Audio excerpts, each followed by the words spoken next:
Assalamualaikum warahmatullahi wabarakatuh. Bismillahirrahmanirrahim. Alhamdulillahirabbil alamin.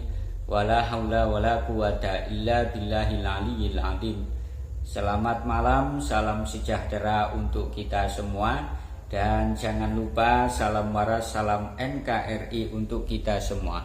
Para sahabat semuanya dimanapun Anda berada, Bang Haji Rhoma Irama atau Haji Rhoma Irama ini pasca ngundang Profesor Manasim Ali, ahli filologi, dan Kiai Haji Imaduddin Usman Al-Bantani.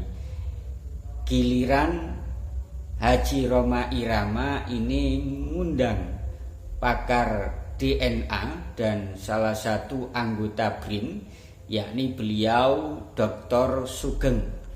Dan saya pernah ketemu beliaunya ketika di Jogja, di Bantul, di Pondok Pesantren Raudhatul Fatihah, ya, asuhan dari Kiai Haji Fuad Riyadi atau yang terkenal dengan Gus Fuad Pleret. Bang Haji Rhoma Irama ini mengundang Dr. Sugeng. Ini juga insya Allah membahas tentang keabsahan silsilah nasab klan Ba'alwi atau Habaib dari sudut pandang atau perspektif ilmu genealogi genetik.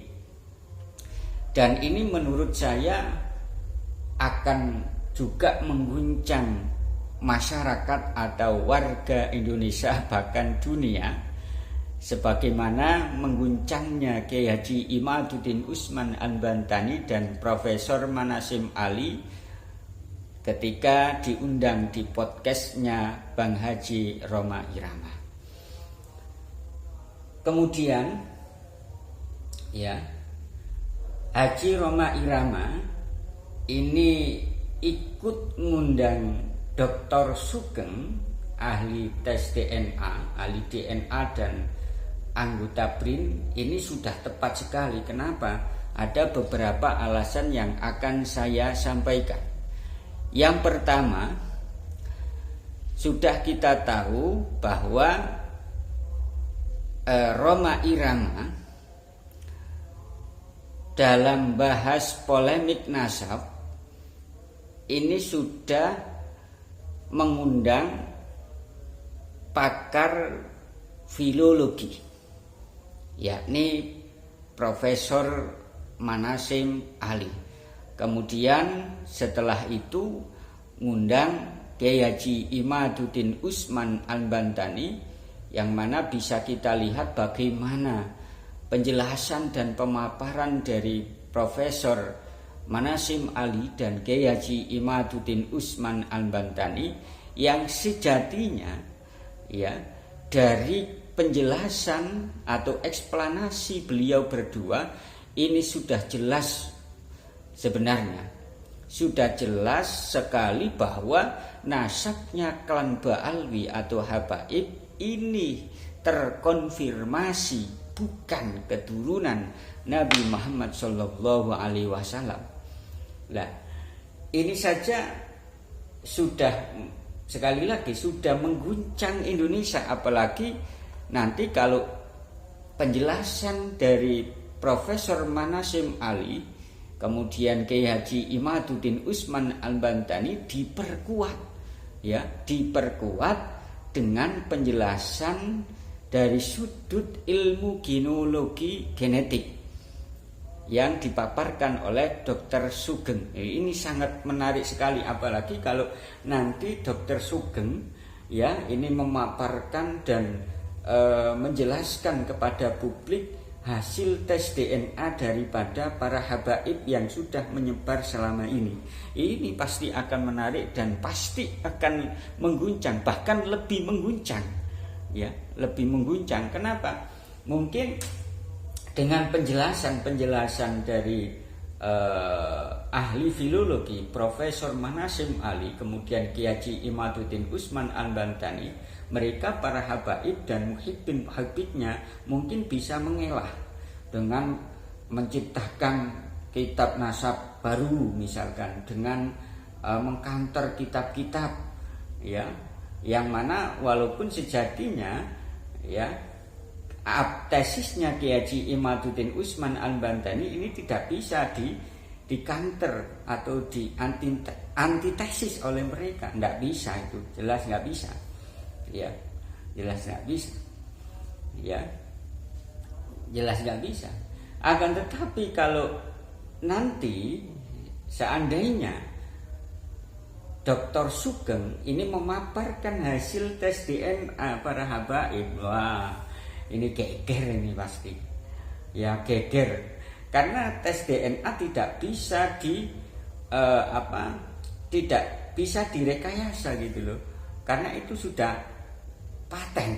Jadi misalkan saya sudah dites DNA, hasilnya J misalkan, nggak bisa direkayasa, nggak bisa direkayasa.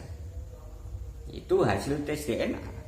Ini pasti mengguncang ini ya. Jadi sudah tepat kalau Bang Haji Roma Irama ini ngundang Dr. Sugeng. Kemudian alasan yang kedua, ya, mungkin habaib atau klan Ba'alwi dan para muhibbinnya ini bisa mengelah dan bisa menolak serta tidak terima dengan apa yang dijelaskan oleh Profesor Manasim Ali dan Kiai Haji Imaduddin Usman Al-Bantani.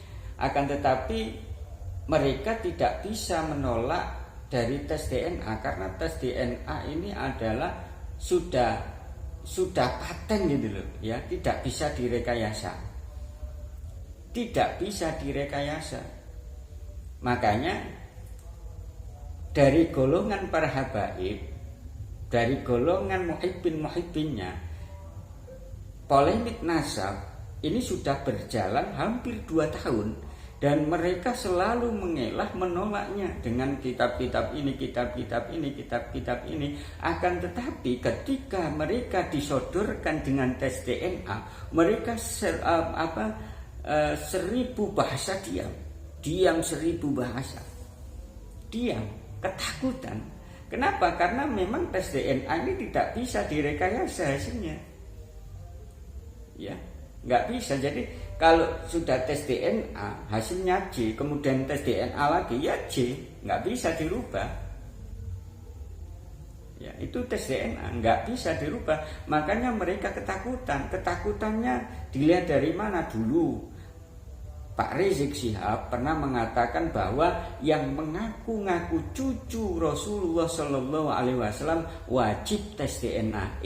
Ternyata sekarang gerombolannya ini mengharamkan tes DNA. Padahal tes DNA itu legal menurut syariat, dihalalkan, dibolehkan oleh syariat.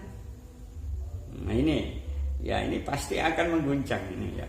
Kemudian yang terakhir, ya, Bang Haji Roma Irama atau Haji Roma Irama ini ngundang pakar DNA atau tes DNA Dr. Sugeng. Ini sudah tepat karena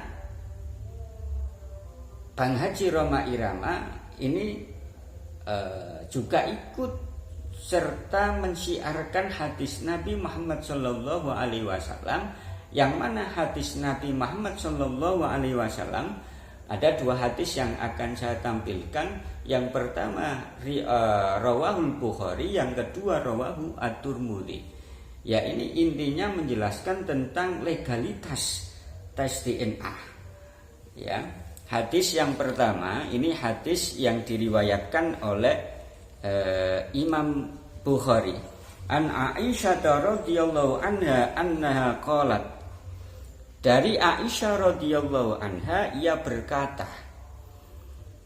ikhtasoma Sa'du banu Abi Waqqas wa Abdu banu Zam'ata fi gulami. Sa'ad bin Abi Waqqas dan Abdun bin Zam'ah ini pernah bersitegang atau berselisih tentang seorang anak laki-laki. Kemudian faqala Sa'dun, Sa'ad ini berkata, ya hada Rasulullah ibnu akhi Utsbah bin Abi Waqqasin ahida ilayya annahu ibnuhu. Ya Rasulullah, ini anak saudara laki-laki saya, Utsbah bin Abi Waqqas. Ia telah berpesan kepadaku bahwa bocah tersebut adalah anaknya. Undur ila syabahihi, lihatlah kemiripan bocah ini. Waqala Abdu bin Zam'ata hada akhi ya Rasulullah wulida ala firashi abi min walidati. Ya. Kemudian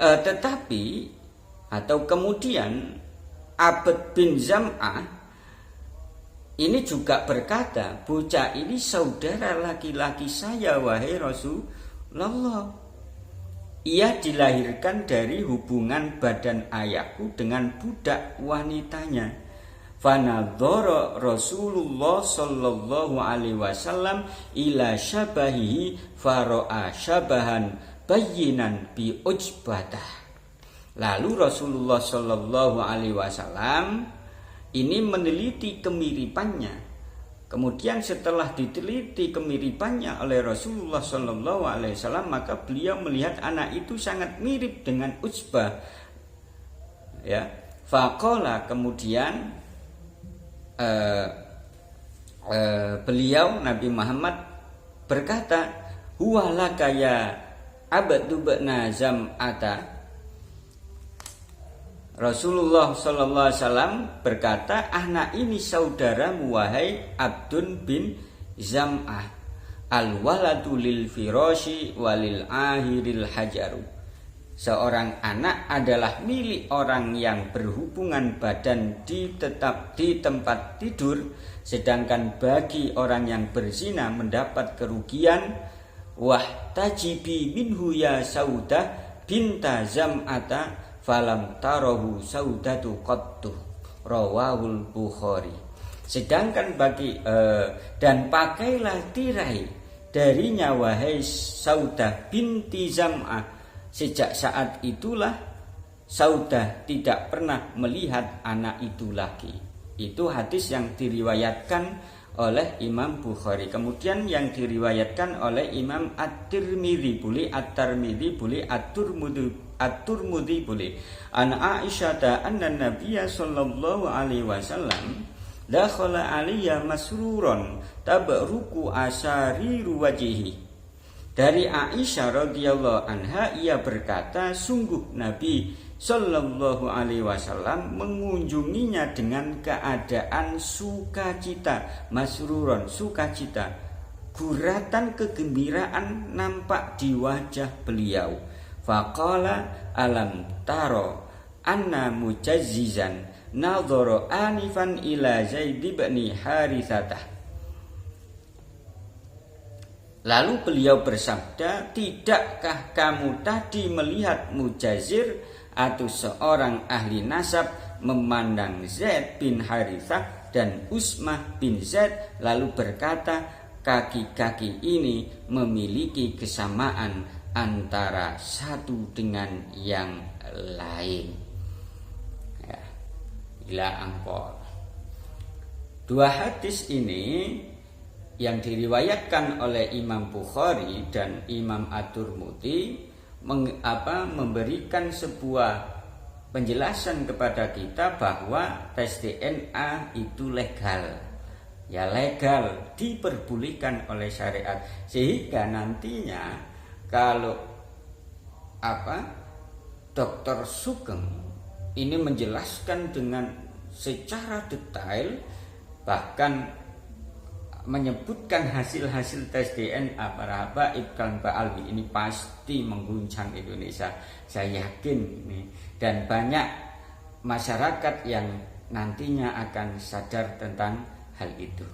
Itu saja yang bisa saya sampaikan, kurang lebihnya assalamualaikum warahmatullahi wabarakatuh.